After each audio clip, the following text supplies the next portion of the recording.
So we're going to talk about solving quadratic equations through completing the square. Take a moment, set up your notes, quadratic equations, Unit 6A, Homework 5, with the appropriate date, and set up on the right-hand side for any questions or comments you have during the notes. So when we talk about completing a square, this is where we're always going to have an A term and a B term, but we're missing our C term. And we can get that C term by taking our b, dividing it by 2, and squaring it. And this will set us up for a perfect square trinomial, in other words, completing the square. And so we set this up where we're trying to find our missing term to make this a perfect square trinomial. And we replace that missing piece with our b term, divided by 2, and then squaring it, which sets it up as a perfect square trinomial. So here I have x squared plus 6x plus a missing term. I want that term to be replaced where this will make it a perfect square trinomial. So I'll take my b term of 6, and I'm going to do 6 divided by 2 squared. Now 6 divided by 2 is 3, and so that gives me 3 squared. So x squared plus 6x plus 9 is a perfect square trinomial. I can rewrite it as x plus 3 squared. And so one of the reasons we do this is to be able to go from standard form to vertex form of a quadratic. And that's very helpful for a lot of different pieces that we're going to be working on in Algebra 1 as well as when you get up to Algebra 2. Go ahead and take a moment, pause, copy, and we're going to try a couple of these. So some of the ways this can be seen is just basically giving you a quadratic equation with that missing C term, and all they want you to do is be able to find that C term or find what the equation would be if you made it a perfect square trinomial. And once again, you do this by completing the square. So we're going to go ahead and take our B term of negative 14 and plug it into negative 14 divided by 2 squared. And that's going to simplify to negative 7 squared. So here I have x squared minus 14x plus negative 7 squared. Now I keep in mind that negative 7 squared is what I want to keep. I can simplify it, and it would be a positive 49. But going back to that perfect square trinomial, the negative 7 is what's going to make my factors. And so my perfect square trinomial would be x minus 7 squared. So once again, completing a square on the quadratic, where when I factor it, it gives me 2 of the same factor. And this is going to give me one of the examples I was talking about, is when I have a perfect square trinomial, those only have one solution. And that solution is the vertex. It's sitting on the x-axis. So let's take a peek at example 2. Here I have 9 divided by 2 squared. Now, I'm not going to simplify this just because 9 divided by 2 is a decimal. And it's easier to square this if I leave it as a fraction. So I'm going to say x squared plus 9x plus 9 divided by 2 squared. And once again, easier to square this as a fraction because when you go to distribute the square in, it goes to both the numerator and denominator. And so that gives me x squared plus 9x equals 81 over 4. And once again, that's completing a square. This is now a perfect square trinomial that has only one solution. And when you go to give me the factored form of it, you go back to that piece of 9 over 2. And so I get x plus 9 halves squared as my perfect square trinomial factored.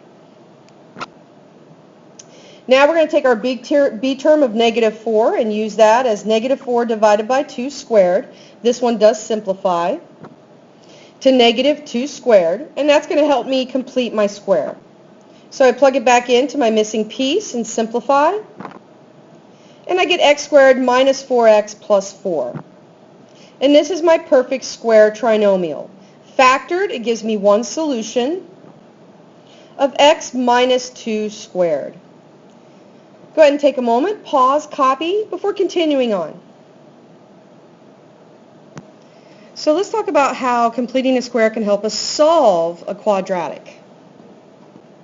Your first step is to go ahead and collect the variable terms on one side of the equation and the constants on the other. So basically this 5 right here, my constant, I want to move to the other side. So I'll add 5 to both sides. And now my variable terms, my terms with x's in them, are on the left and my constants on the right. Next, I want to set up my equation for completing a square. Now, because I'm going to be replacing my constant or my c term on the left, remember, whatever you do on the one side, you got to do on the other side. So you're setting up two pieces. And remember, you're going to use b divided by 2 squared. So find your b value, which is -2, and plug it into the equation. So I'm going to have -2 divided by 2 squared. That simplifies to -1 squared. And then I'm going to go ahead and take that -1 squared and I'm going to plug it into both sides of the equation. Now, once you do that, you can go ahead and simplify. And that's going to give me x squared minus 2x plus 1 on the left and 5 plus 1 on the right. So 5 plus 1 is 6. And when I go to write my left-hand side, I want to go ahead and factor that and write it as a perfect square trinomial, which will be x minus 1 squared.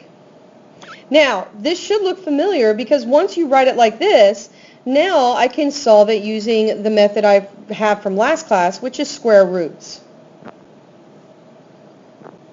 So I'm going to square both sides, remembering that when I square, I need to go ahead and do plus or minus the square root of 6. And that cancels my square and square root on the left, and now all I need to do is add 1 to both sides. And so I get x equals 1 plus or minus the square root of 6.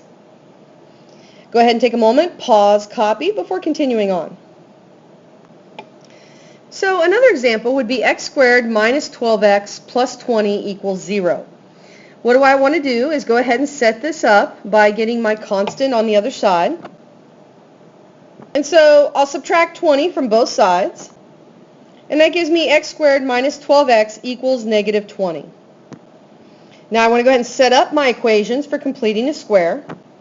Now this may seem like a silly step, but once again, whatever you're doing to the left side, you need to do to the right side. If you set it up knowing that you're going to have to plug it into both sides of the equation, you're less likely to make a mistake.